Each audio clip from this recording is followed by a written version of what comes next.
हिन्दूहरूका देवता मर्यादा पुरुषोत्तम श्री रामको दिग्विजय राम राज्य रथ यात्रा बिहिबार नेपालगञ्जमा आइपुगेको छ। भगवान श्री रामचन्द्रको जन्मभूमि अयोध्याबाट सुरु भएको रथ यात्रा भारत र नेपालका विभिन्न शहरहरूको 15,000 किलोमिटरको यात्रा गर्दै बिहिबार नेपालगञ्जमा आइपुगेको हो। विजय दशमीका दिन अयोध्याबाट प्रस्थान गरेको राम राज्य रथ भारतको 22वटा राज्य र नेपालका 5वटा प्रदेशहरू भएर पुनः अयोध्या पुगेर महायज्ञ गर्नेछ। नेपालगञ्जका लागि यात्रा समेषण गरिरहेका हिन्दू अगुवा ललित रौनियारका अनुसार नेपालगञ्जको गनापुर स्थित रहेको शनि मन्दिर धाममा पवित्र रथको स्वागत गरी मोटरसाइकल र्यालीका साथ नेपालगञ्ज नगर परिक्रमा गरेर भव्य स्वागत गरिएको हो। यो रथ यात्रा 60 दिनमा 15,000 किलोमिटर तय गर्नेछ। नेपालगञ्ज शहरको परिक्रमा गर्दै हनुमन्त गौशाला प्राङ्गणमा राति विश्रामपछि शुक्रबार नेपालगञ्जबाट टिकापुर र त्यहाँबाट अतरिया हुँदै महेन्द्रनगर गड्डा चौकी टनकपुर हुँदै भारतको उत्तराखण्ड प्रदेशमा प्रवेश गर्ने रुट तय गरिएको आयोजकले जनाएको छ।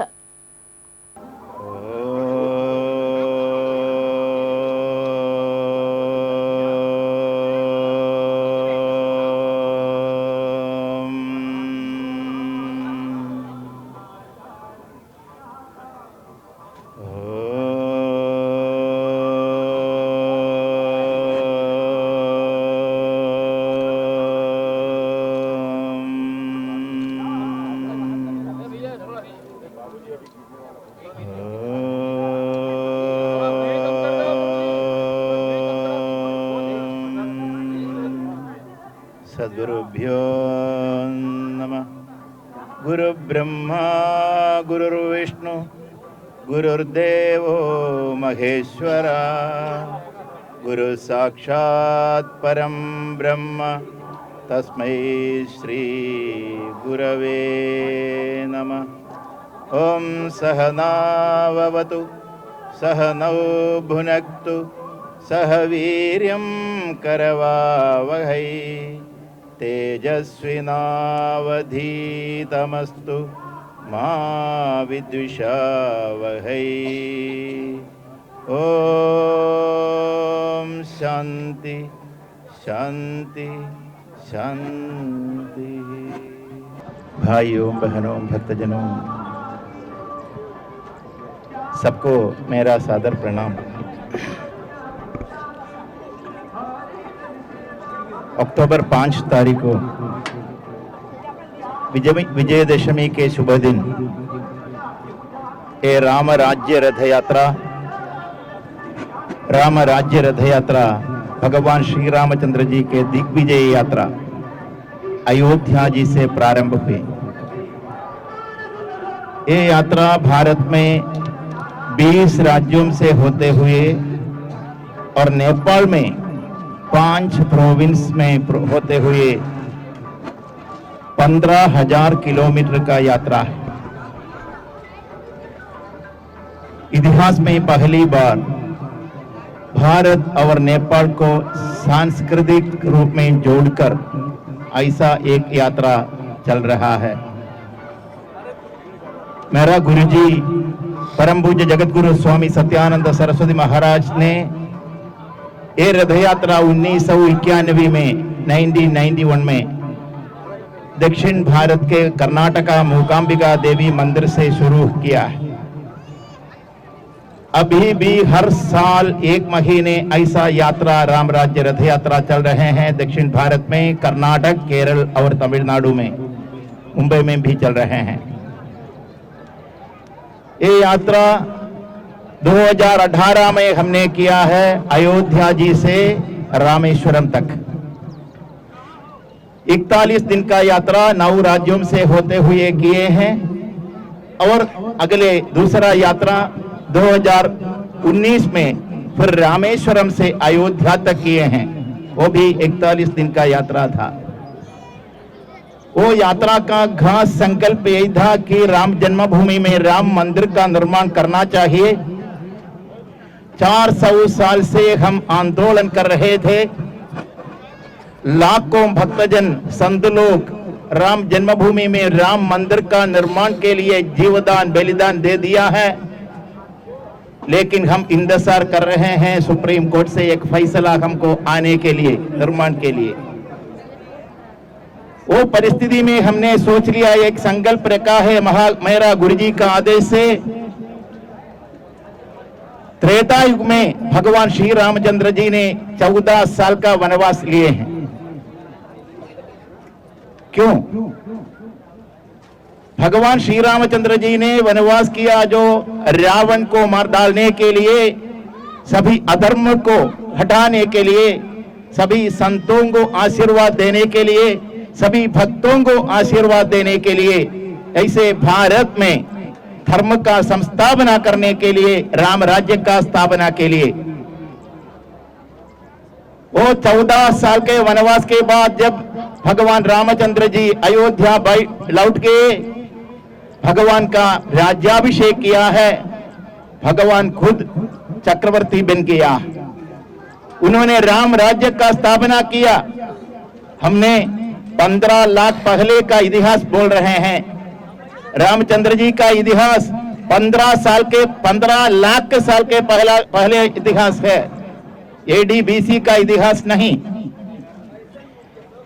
जैसे हमने संकल्प रखा कलयुग में भी राम राज्य का संस्थापना करना ही चाहिए, ये हमारा लक्ष्य है, हमारा सपन है, हमारा संकल्प है। अभी सबका संकल्प था, अगर वो भारतवासी होगा, वो नेपाल वासी होगा, सब हिंदू धर्म का आदमी लोगों को ऐसा एक संकल्प था। इसीलिए 14 महीने का वनवास राम जी करना है करके सोचकर 14 महीने का ये रथ यात्रा 18 में 19 में ऐसा किए। जब 14 महीने पूरा हो गया, राम जी लौट गए अयोध्या जी में, उधर भगवान श्री रामचंद्र जी का पट्टाभिषेक, राज्याभिषेक, भव्य राज्याभिषेक किया है। सभी संत लोग इकट्ठा होकर एक साथ घोषणा किए हैं, अभी राम राज्य का स्थापना हो जाएगा तुरंत। हमारा मेन संकल्प यही था, सुप्रीम कोर्ट से हमको फैसला मिलना है, जब राम जी अयोध्या लौटेंगे तब तक 41 दिन के अंदर हमारा संकल्प सफल हो गया, पूरा भक्तों का संकल्प सफल हो गए। 41 दिन के अंदर ही सुप्रीम कोर्ट से वो फैसला हमको मिला, राम जन्मभूमि में भव्य दिव्य राम मंदिर का निर्माण के लिए। ये सब गुरु लोगों का आदेश थे, गुरु लोगों का संकल्प था, इसीलिए ऐसा किया है। उस दिन एक घोषणा भी किया है, एक तीसरा यात्रा भी करना जरूरत है, क्योंकि हमारा राज्य देश विश्व गुरु बनाना है। हमारा भारत माता, नेपाल भी माता है, नेपाल माता, इसीलिए हम इधर आया है, राम जी को लेकर आया है, अयोध्या जी से आया है। जानकी माता जी, सीता मैया भी विराजमान है वो भव्य रथ में, दक्षिण के आंजनेय महाप्रभु भी विराजमान है, वो सबका आशीर्वाद हमको मिलेगा। इसीलिए हम इधर आए हैं। भगवान श्री रामचंद्र जी त्रेता युग में एक दिग्विजय यात्रा किया है, आप सब जानते हैं। एक घोड़ा को छोड़ दिया, पूरा भारत भ्रमण करके आने के लिए। उनका भक्तजन भृत्यजन उसके साथ गए हैं, पूरा भारत भ्रमण करके आया है, राम राज्य का स्थापना किया है, भारत विश्व गुरु बन गया है। इसीलिए अभी भी ये कलयुग में राम जी का दिग्विजय यात्रा तो अनिवार्य है, इसीलिए ऐसा चल रहे हैं, कर रहे हैं। ये राम जी का विश्व दिग्विजय यात्रा है, मेरा दिग्विजय यात्रा नहीं, सिर्फ भारतवासियों का दिग्विजय यात्रा नहीं, पूरा हिंदू लोगों का, पूरा सनातन धर्मियों का यात्रा है। इसीलिए आप सब लोग इधर आया है। अभी ये रथ यात्रा दिसंबर 3 तारीख को वापस अयोध्या लौटेंगे। यही है अयोध्या जी में था इसका शुरुआत, और अयोध्या में ही होगा इसका पूर्णता, इसका समापन। ऐसा 2 महीने का यात्रा, 15,000 किलोमीटर का यात्रा, कोने कोने पर जाकर अभी राम जी का संदेश पूरा दुनिया में फैलाकर वसुधैव कुटुंबकम का संदेश देते हुए ये रथ यात्रा आगे बढ़ रहे हैं। हमारा संस्कृति ऐसा है।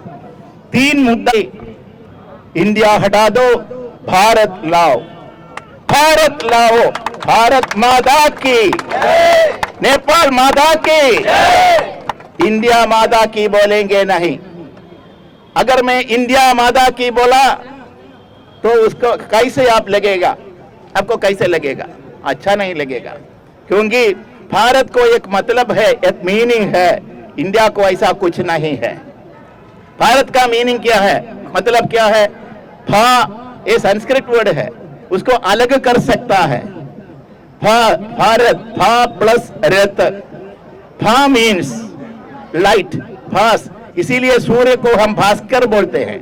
भास्कर कौन है? सूर्य जी है, आदित्य भगवान है, मार्तांड।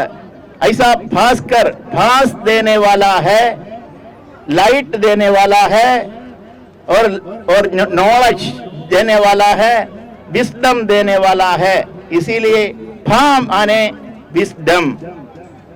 रति, आपको अगर इच्छा है, आग्रह है नॉलेज लेने के लिए, हमको नॉलेज मिलना है। इसीलिए सभी धर्मियों का लक्ष्य क्या है? ज्ञान प्राप्ति, ज्ञान प्राप्ति। और ज्ञान प्राप्ति के लिए अगर आपको इच्छा है तो अगर आप नेपाल में हो और दूसरा देश में हो, अमेरिका में हो, पाकिस्तान में हो, बांग्लादेश में हो, आप सब भारतवासी है। नेपालवासी भी भारतवासी है। संकल्प भारत का मीनिंग ऐसा है, इसीलिए हमको भारत ऐसा नाम हमारा पूरा सरकार का डॉक्यूमेंट में बदलाना चाहिए। ऐसा पहले मांग। दूसरा, आप आपका बच्चे को क्या सिखा रहे हम नहीं जानते हैं। नेपाल में हमारा संस्कृति अच्छी तरह से देते हैं। हमारा पाठ्यक्रम में क्या क्या क्या शामिल किया है हम नहीं जानते हैं।